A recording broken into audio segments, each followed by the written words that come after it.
வினோதினி, வணக்கம். கேரள மாநிலம் கொச்சி அருகே இருக்கக்கூடிய களமச்சேரி என்ற பகுதியில் கிறிஸ்தவ கூட்டரங்கு நடந்து கொண்டிருக்கிறது. அதாவது இந்த கூட்டரங்கு என்பது தொடர்ச்சியாக நடந்து கொண்டிருக்கிறது. இன்று 3வது நாள் கூட்டரங்கு என்று சொல்லப்படுகிறது. இந்த 3வது நாள் கூட்டரங்கு என்பது மிக முக்கியமான ஒரு கூட்டரங்காக அங்கு பார்க்கப்படுகிறது. அதன் காரணமாக கிட்டத்தட்ட 2500க்கும் மேற்பட்டவர்கள் ஒன்று கூடி பிரார்த்தனை ஈடுபட்டிருக்கிறார்கள். கண்களை மூடி பிரார்த்தனை செய்யும் போதுதான் இந்த குண்டுவெடிப்பு சம்பவம் நிகழ்ந்திருக்கிறது.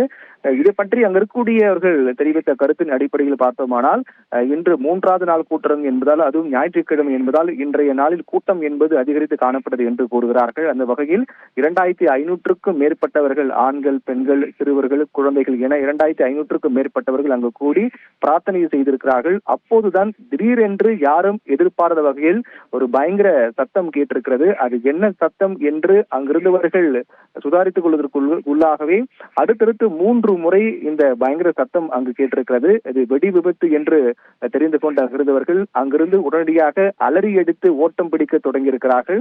அப்போது ஏற்பட்ட அந்த குண்டு வெடிப்பில் 3 இடங்களில் பயங்கர தீ விபத்தானது ஏற்பட்டிருக்கிறது. அந்த காட்சியை நாம் பார்க்கலாம். அங்கு கூட்டரங்கில் இருக்கக்கூடிய நாற்காலிகள் அருகில் தீ விபத்து ஏற்பட்டு பற்றி எரிகிறது. உடனடியாக அங்கு உள்ள இருந்தவர்கள் அனைவரும் நாலாபுறமாக சிதறி ஓடியிருக்கிறார்கள்.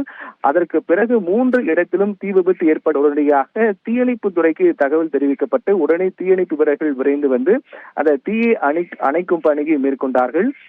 இந்த 3 முறை வெடி விபத்து ஏற்பட்ட நிலையில் அதன் காரணமாக ஏற்பட்ட தீ விபத்தில் ஒரு பெண் பலியாகி இருக்கிறார். அந்த விபத்தில் சிக்கி ஒரு பெண் பலியாகி இருக்கிறார்.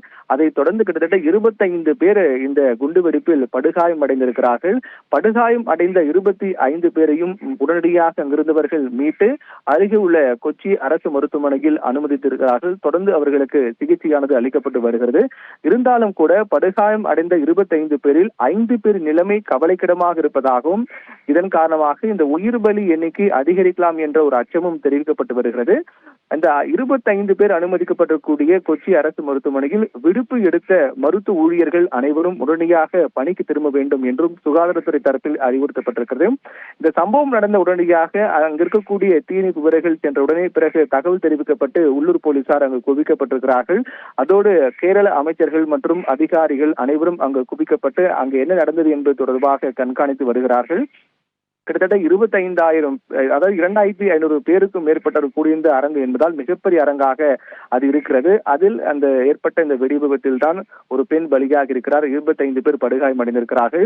அங்கு இருந்தவர்கள் முதற்கட்டமாக இது என்ன, அது வெடிகுண்டா அல்லது குண்டு வெடிப்பா அல்லது வேறேனும் விபத்தா என்பது தொடர்பாக எந்த ஒரு தகவலும் அங்கு இருப்பவர்களுக்கு தெரியவில்லை. என்றால் திடீரென்று நாங்கள் பிரார்த்தனை செய்து கொண்டிருந்த போது ஒரு மிகப்பெரிய பயங்கர சத்தம் கேட்டது. அந்த சத்தம் தொடர்ந்து 3 முறை ஆங்காங்கே அந்த சத்தம் உடனடியாக அது என்ன நடக்கிறது என்பதை எங்களாலே கணிக்க முடியவில்லை என்றும், உடனடியாக தீப்பற்றி எரிந்த சத்தம் கேட்ட உடனே தீப்பற்றி எரிந்திருக்கிறது என்றுதான் அங்கிருந்தவர்கள் கூறுகிறார்கள். இதன் அடிப்படையில் பார்த்தோமானால் தொடர்ந்து அங்கு போலீசார் குவிக்கப்பட்டு அந்த நடந்த சம்பவம் என்ன என்பது குறித்து ஆய்வு செய்து வருகிறார்கள். அது மட்டும் இல்லாமல் அங்கு நிகழ்ந்த இந்த விபத்து என்பது குண்டுவெடிப்பா அல்லது வேறேனும் வெடி விபத்தா அல்லது மற்ற ஏதும் விபத்தா என்பது தொடர்பாக விசாரித்து வருகிறார்கள். மேலும் அங்கு எண்ணெய் அதிகாரிகள், தேசிய புலனாய்வு முகமை, நேஷனல் இன்வெஸ்டிகேஷன் ஏஜென்சி என்று சொல்லக்கூடிய எண்ணெய் அதிகாரிகளும் அங்கு விரைந்து இந்த குண்டுவெடிப்பு சம்பவம் தொடர்பாக ஆய்வு பணியை மேற்கொண்டிருக்கிறார்கள். தொடர்ந்து அங்கு இருக்கக்கூடிய மக்களிடமும் இது குறித்து விசாரித்து வருகிறார்கள். சரியாக எப்போது நடந்தது என்றும், நடக்கும்போது சத்தத்துடைய அளவு எப்படி இருந்தது, பாதிப்பு எப்படி இருந்தது என்பது தொடர்பாக ஆய்வு செய்து வருகிறார்கள். மேலும் அந்த 3 இடங்களிலும் வெடி விபத்து ஏற்படும் போது அங்கு இருக்கக்கூடிய சிதறிய பொருட்களையும் எண்ணெய் அதிகாரிகளும் அங்கு இருக்கக்கூடிய போலீசாரும் கைப்பற்றி ஆய்வு மேற்கொண்டிருக்கிறார். என்றால் அதை வைத்துதான் அது குண்டு வெடிப்பா அல்லது வெடி விபத்தா அல்லது தற்செயலாக விபத்தா என்பது தொடர்பான பல்வேறு விசாரணை மேற்கொள்ளப்பட்ட பிறகு அதன் மூலமாக அதன் முடிவுகள் என்ன என்பது நமக்கு தெரிய வரும். முதற்கட்ட விசாரணையை தொடங்கி இருக்கிறார்கள். அதற்கு பிறகு அதற்கான காரணம் என்ன என்பது தெரிய வரும். இதுதான் தற்போது அங்கு நடந்த நிகழ்வு. என்றால் தொடர்ந்து இஸ்ரேல் ஹமாஸ் இடையே போர் நடந்து கொண்டிருக்கும் நிலையில் தற்போது கேரளாவில் இது போன்ற ஒரு வெடி விபத்து ஏற்பட்டு ஒருவர் பலியாகக்கூடிய நிலை என்பது மிகப்பெரிய ஒரு அதிர்ச்சி ஏற்படுத்தியிருக்கிறது.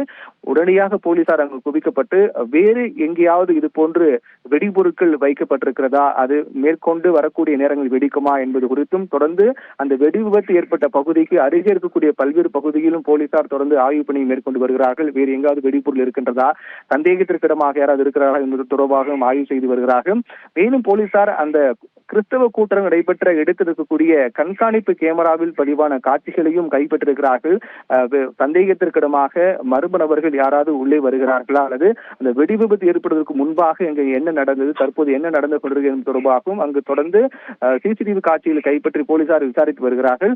எண்ணெய் அதிகாரிகள் அங்கு குவிந்திருக்கும் காரணத்தால் இந்த விசாரணை என்பது அடுத்த கட்டத்துக்கு செல்ல இருக்கிறது. இது மிகப்பெரிய தேசிய அளவில் பெரிய அதிர்ச்சி ஏற்படுத்தியிருக்கிறது. வினோதினி.